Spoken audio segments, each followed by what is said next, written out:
Hey, I'm Josh Davis, and welcome back to the Analytical Lion. I'm going to be talking today about the Big Ten tournament. It's been an interesting season, but this tournament is always chaotic. Big Ten teams always struggle in March, it seems like, and it's always fun when we pit them all against each other. The last several years, we've had some big upsets. We've had some teams make long runs that weren't expected to.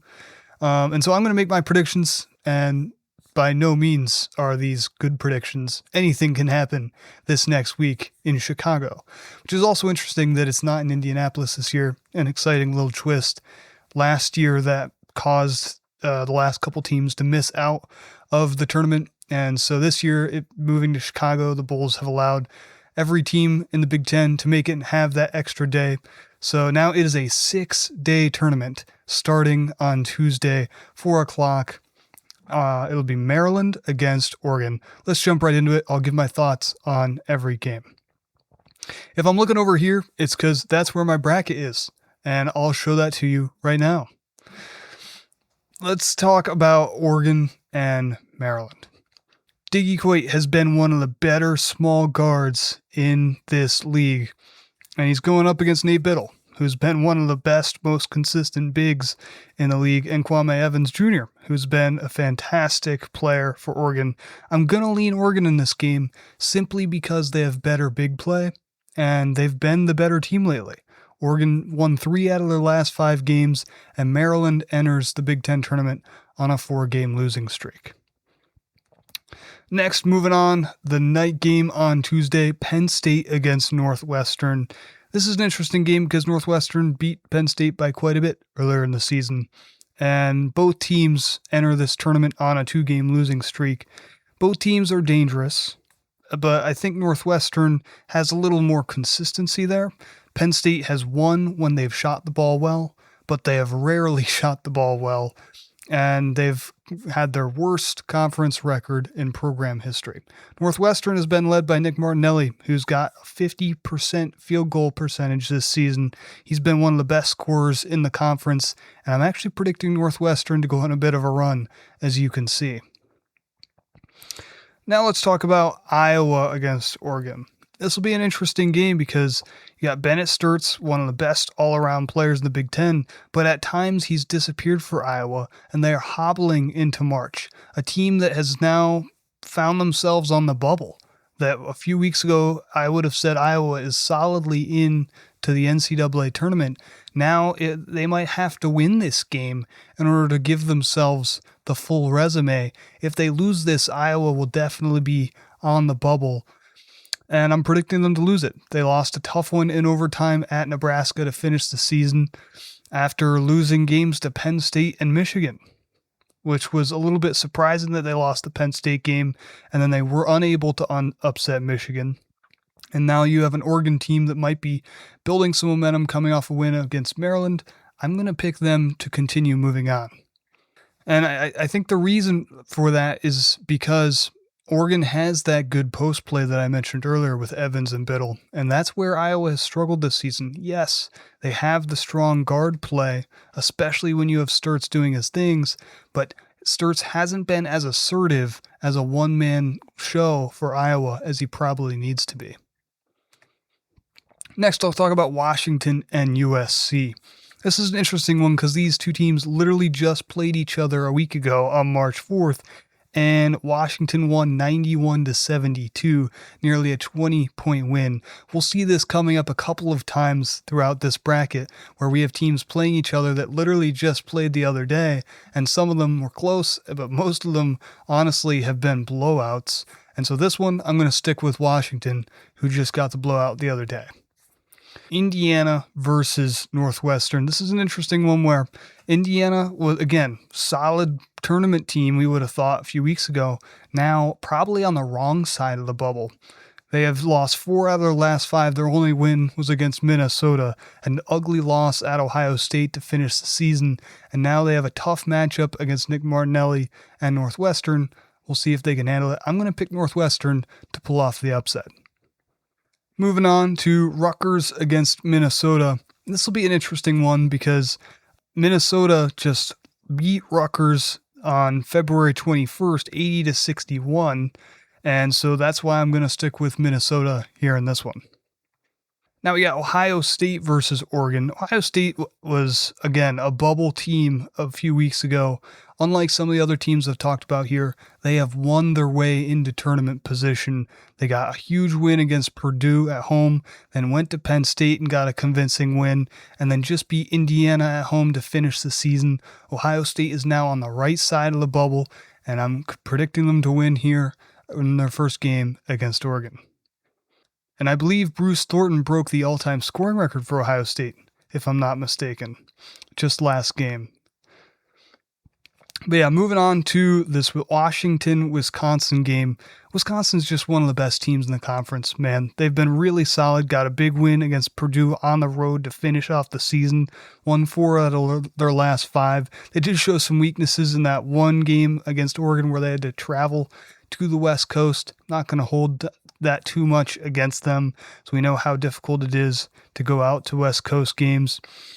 This one, you got the good guard play, and you got a Washington team that has struggled against teams that like to put up points, and this Wisconsin team can put up some serious numbers.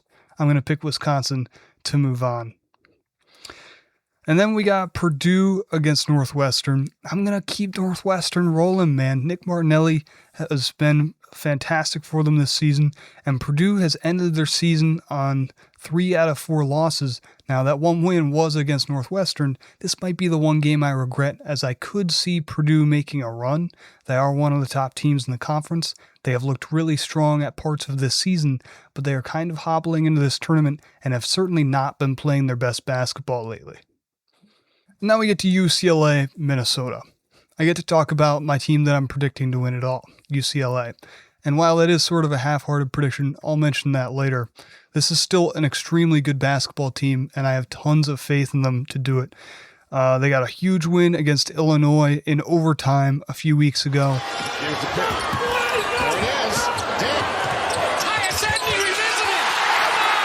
It's over. Bruins win. Tyus Edney is smiling somewhere tonight. That has completely changed the confidence of this team.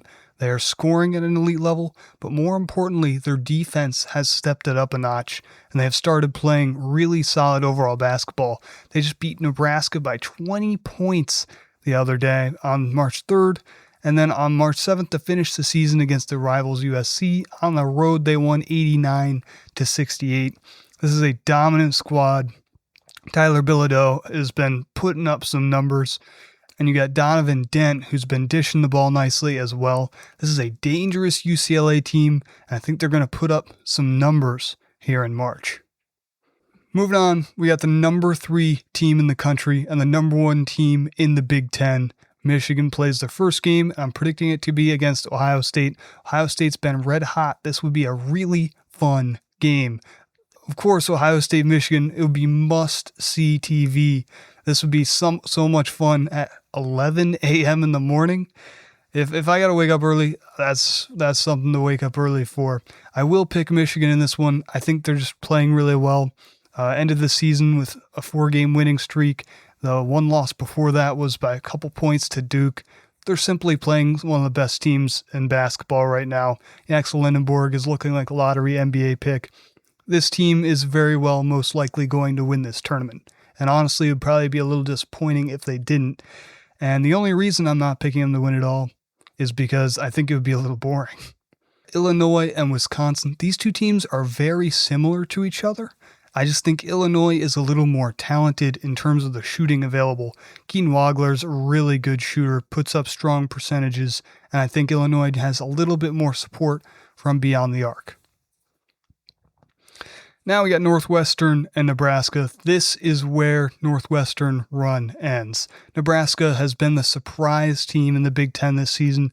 I don't even think Nebraska fans could have expected what's gone on in Lincoln this year, but they're producing a historic season, looking to get their first March win in the NCAA tournament, and I'm predicting them to beat Northwestern here and go to the semifinals.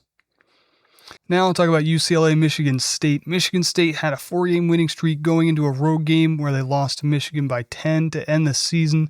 This is a really good basketball team, but at times they've shown inconsistencies on offense. When your offense relies so much on getting steals and transition play, if the other team can take care of the basketball, they'll be able to win. UCLA is one of the best teams at taking care of the basketball in the entire country, so I'm going to pick them to move on. Michigan versus Illinois. I'm going to have to go with Michigan on this one. They already went to Illinois a few games ago at Illinois and beat them 84-70 in a convincing road win. Listen, Michigan's been everyone's Super Bowl this year. They've gone into some tough environments and been able to prove why they're there. This is a team built for March, and if Dusty May can avoid the struggle of these big moments and his team can play through it just like they have all season long, they should find themselves in the title game. Now we got Nebraska UCLA. This is an interesting one because these two teams literally just played the other day, where Nebraska went to UCLA and lost by 20 points. This is a really good matchup for UCLA if it happens. You got to think that they would love playing Nebraska for a chance to go to the Big Ten title game on the line. And for the championship game, I'm picking UCLA over Michigan. The UCLA struggled in their one game against Michigan earlier this year. I just think that if there was ever a time for Michigan to falter, it would be in the biggest moment. They are a team that's shown that they've been the best team in the conference all season. Listen, I'd pick them to win it all, but I don't want my bracket to be too boring, so I'll go with the upset. But otherwise, Michigan has really all the tools to win this game and win the Big Ten. That'll be all. Thank you all for watching, and have a great week of watching some hoops.